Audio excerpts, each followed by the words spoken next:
Prezidentimiz qarori bilan 2024 yil 7-fevralda ajratilgan kreditlarimiz bor. Mahalla ovozi biznesga ko'mak.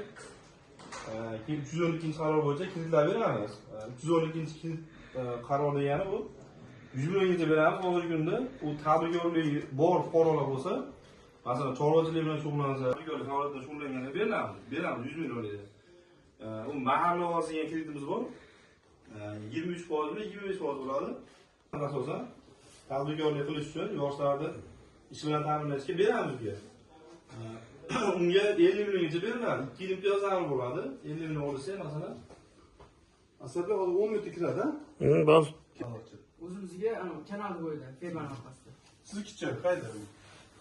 Mebelchiliklar shu bor. 3%, erkaklar 25% beriladi. Olsa bo'ladi, masalan, hozir yoshlar yetsenlarda ham 2 yil imtiyozlari bo'ladi. 50 million olsang 1 million 64 mingdan tushadi o'g'il bolalarga. 25% dan bo'ladi. 2 yil imtiyozlari bor.